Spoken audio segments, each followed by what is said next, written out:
Chapter 62. Glast's Expedition 11. His field of vision was narrow. It had always been Professor Glast's old concern due to his myopia. Given his profession required extensive reading, struggling with nearsightedness and a limited field of vision was inevitable. The life of a teacher is ultimately a sedentary one. Like the majority of professions, repeat the same thing for decades, and it all becomes routine and patterned. Even the tumultuous and chaotic one-year academic schedule becomes predictable after a decade or so of repetition. The unexpected anomalies and problems that pop up now and then fade into just another past experience with time. What remains in memory are the seemingly identical everyday landscapes churned out in the same mold. Seated at his large desk in the personal research room, engrossed in reading the annotated tomes of the sages, analyzing the holy mana, managing the academic curriculum, reviewing teaching materials for the students. And then, the scenery outside the window changes. Snow falls. Rain pours. Wind blows. The sun rises in the east, and before you know it, it's fleeing to the western sky. The youngest professor who screwed up comes begging for forgiveness, flustered. First-year elemental studies students who wish to preview intermediate magic come seeking him out in his research room. The head chancellor on his way to some affair stops by to share a cup of tea. So immersed in work at the same spot, painful memories soon fade away. If it's a wound that won't heal, then gradually forgetting is the only option. If there's no way to cure it, then the only thing left is to find a way to forgive the pain. At some point, dark circles deepen, eyes become hollow, and hair turns coarse. Even rumors calling him a walking skull don't bother his emotions much anymore. Sometimes while sitting at the research desk waving the quill pen, the surroundings blur. Is it that cursed nearsightedness again, or is it a sign to rest because of depleted stamina? He pondered, although the workload wasn't exceedingly harsh compared to normal times. Fragments of old memories occasionally flood back into his mind. He straightens his back, leaning against the chair, and runs a hand over his face. As always, he closes his eyes tightly. Remembering Murray's face any longer is pointless. It's nothing more than self-harm. Then what should he paint over the darkness beneath his eyelids? There's nothing to draw. It's like a blank canvas before a novice painter. Just as he was about to give up on filling in the gaping blankness, as vast as the sea, he opens his eyes to find Taylor's party, with swords drawn, facing him. Ed descends from the balcony. Having just reviewed the overall situation all the way back to Trix Hall, he is considering returning to the underground waterways. He didn't want to leave the scene of the incident until the very end. As Ed steps down from the balcony, Lucy hops down after him, clasps his sleeve tightly, waddling along. When Ed asks if there's something wrong, Lucy shakes her head a couple of times and insists on going together. Together, they descend the stairs from the rooftop of Trix Hall. Taylor's sword cuts through the air on the rooftop of the Mana Tower. Before it reaches Glast, a protective magic manifests, blocking the sword's advance. With a clanging sound, Taylor's sword is deflected. But then Zix, with knuckle dusters equipped, throws a punch along Glast's path, accompanied by strengthened wind magic. However, even this was anticipated by Professor Glast, who manages to manifest a high-tier holy mana spell, Time Prison. Ensnared, Zix is rendered immobile. Following the successive Time Prison, both Elvira and Adele are also subdued. Tylee counters the incoming assault with a Blade Saint technique, while Clevius remains safe outside the melee range.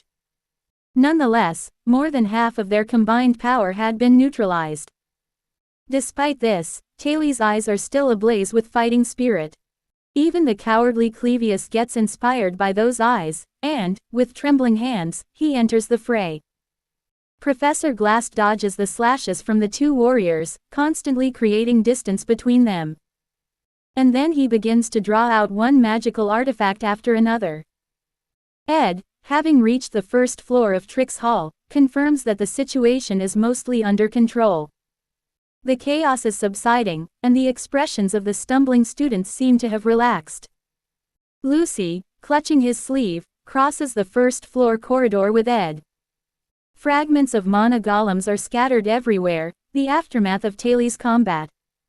The lead researcher Melveric, who fought against him, is unreachable, unconscious. The student body president Veros, who attempted to confront the rampaging Taili in the corner, takes a break as well. Taili, angry over the kidnapping of Aila, must have been filled with rage. Even Veros couldn't stop him. Ed consoles Veros, whose term is almost over, for the hard work. Veros shakes his head, revealing that as the student body president, his attempt to stop Taili was merely a part of his duty. He fully understands Taili's unilateral actions. With the second semester nearly over, they'll get busier with the holidays, and after the next student council presidential election, it will be time to start preparing for graduation. Smiling bitterly, Veros reminisces about his term, considering whether he achieved anything significant other than being caught up and led by situations he encountered. Then he looks up at the night sky through the broken ceiling. Clevius lands a solid hit on Professor Glast's shoulder, a significant but not deep wound.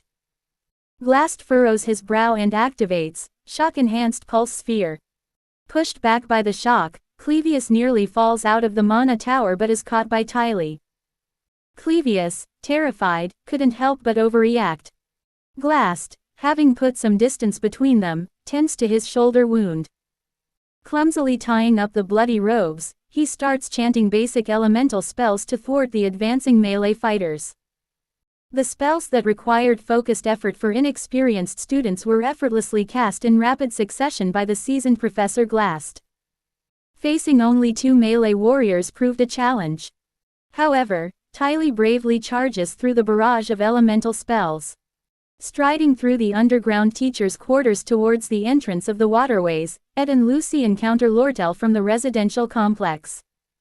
Asking Lortel how he dealt with King Elt, he explains that for the time being, he's locked him up in the Mercantile Union's guest room.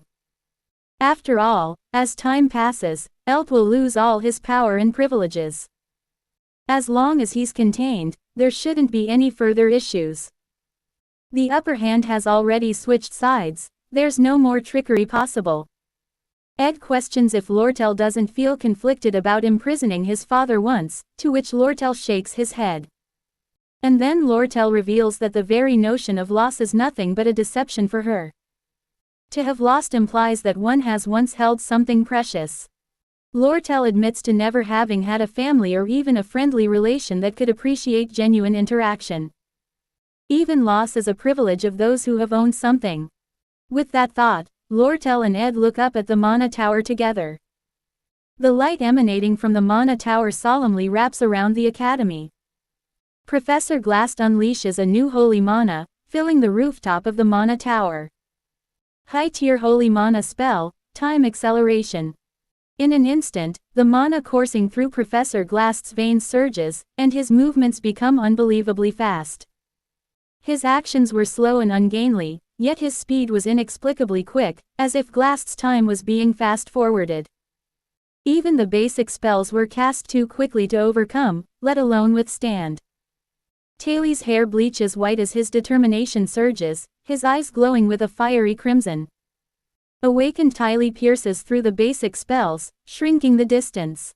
Startled by Taili's accelerated pace, Glast quickly retrieves and activates the shock-enhanced pulse sphere again, but Blade Saint Taili cuts right through it.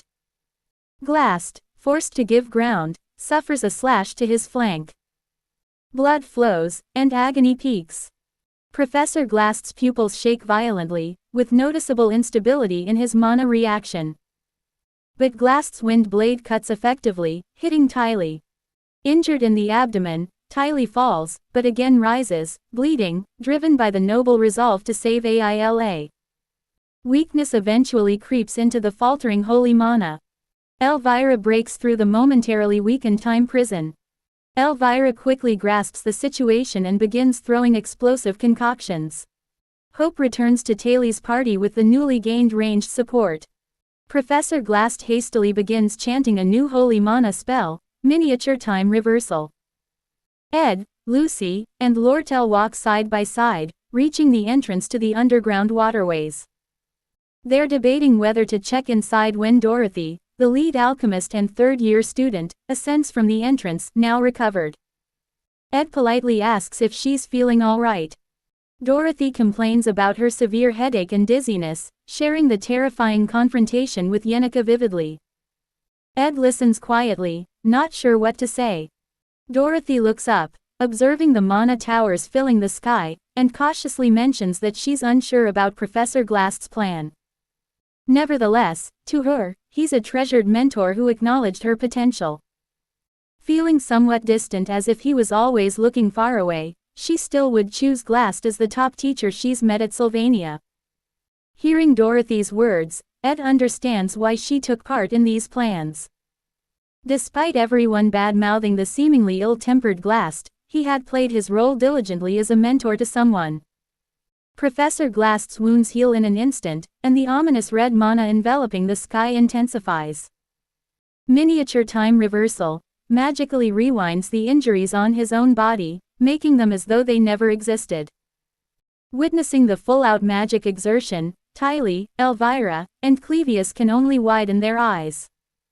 The power of holy mana magic, defying causality, momentarily undermines Taylie's resolve.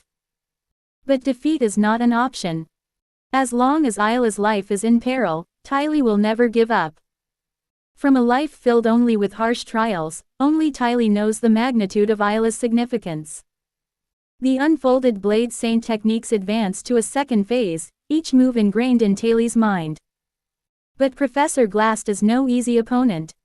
The extensively researched holy mana magic of Professor Glast envelops Tylee and his compatriots. High-tier holy mana spell, Nightmare Imprint, impervious even to Taylie's Blade Saint technique. Tylee momentarily loses consciousness, and sinks into the mire of nightmares. The party led by Tylee plunged into an illusion, facing death hundreds of times over. Stabbed, sliced, wounded, they repeated these hallucinations until their minds nearly shattered. Though it seemed but a moment in time, it was a trial so intense one's heart could break hundreds of times. Nevertheless, Tylee, Clevius, and Elvira shattered the illusion in an instant. While Clevius retched and Elvira streamed with tears and snot, Tylee gritted her teeth and charged once more at Professor Glast. However, her weakened body was unable to penetrate Glast's defenses. The lesser spirits summoned by Professor Glast rose in unison, bombarding Tylee with elemental magic. Despite numerous attempts at sword strikes to break through, Tylee was eventually brought down in a battered state without reaching the professor. As Professor Glast prepared to deliver the final strike, a spear of ice burst through his abdomen. Zix had shattered the time prison during Taylie's battle, using the disruption in Glast's celestial magic to his advantage. Without hesitation, he cast a mid-tier frost magic spell, Ice Spear. Though it was somewhat crude in execution compared to the ice magic specialist Lortel, it was sufficient to subdue the professor in an emergency. Blood splattered from Glast's mouth, a critical injury.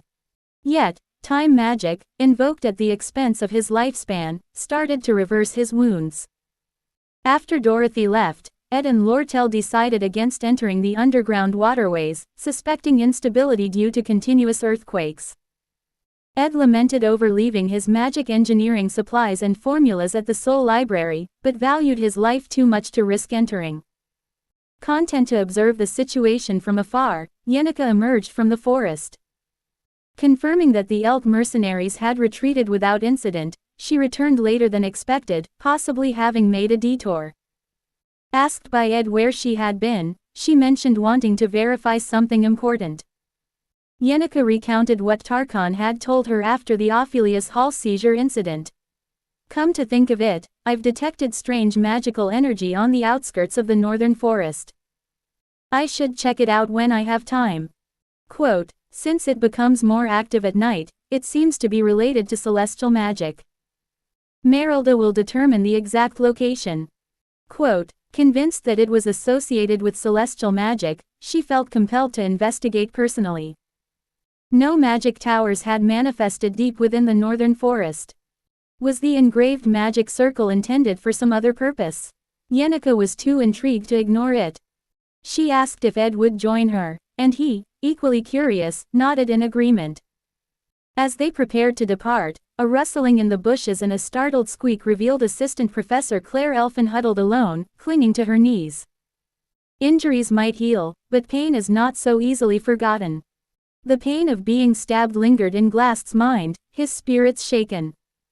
He pushed the forbidden magic to its limits, his eyes bloodshot, his pale complexion ashen. Enhanced claw hands, shockwave orbs, abyssal call, ignition, wind blades, fright, demon contagion, time acceleration, basic elemental magic, short-range spatial movement, anti-gravity, cleansing winds, demon golem summoning, explosion, demonic tribe release, spatial freeze, disaster elixir, night butterfly elixir, smoke cloud elixir, steel rock elixir. Using every form of magic engineering equipment, elemental, summoning, spatial, interference, and curse magics, as well as alchemical elixirs, he dominated the battlefield. Even with ample space at the top of the magic tower, nowhere was safe. Taili's party began to turn the tide of battle. Despite impending defeat, Taili remained undeterred. His fierce willpower shone brightly, driven by his unwavering desire to rescue Aila. No one could help but admire such determination. With Taili leading, the punitive force broke through Glast's obstructions. Dodging, neutralizing, and enduring, the close combat warriors slowly inflicted wounds on the professor. Avoiding, distancing, defending, but Glast was naturally weaker up close. Blood sprayed from his shoulder again, a dagger grazed his collarbone, and magic pierced his thigh. Despite this, he overcharged the forbidden magic once more, rewinding time on his body. Even though the lethal wounds kept coming, he refused to fall. Despite feeling like hitting a robust wall with bare fists, Taili and his party didn't despair or give up. Defeat was not an option. They would not succumb to pain. They would not cave to adversity. This was the path of heroes. Finally, Adele, known as Romanticist Adele, shattered the remaining time prison and joined the battlefield. Seeing Yenika's face, an alarmed Claire began apologizing profusely for something she seemed to have deeply feared.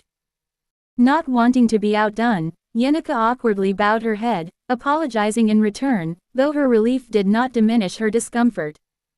When Ed asked Claire why she was there, she explained she fled the waterways due to the peril.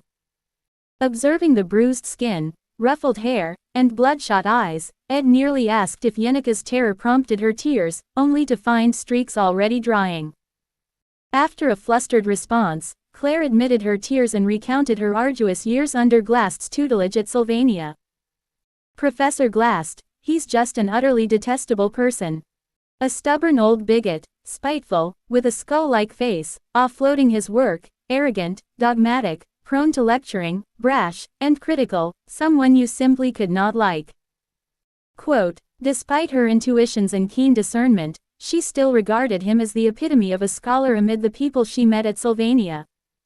With Adele's support, excelling in purification and bolstering allies, the battle shifted further.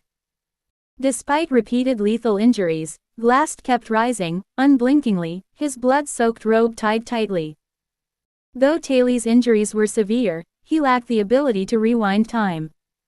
His blood-soaked condition didn't prevent him from hoisting his sword anew. Despite the mental strain, his will could not be broken.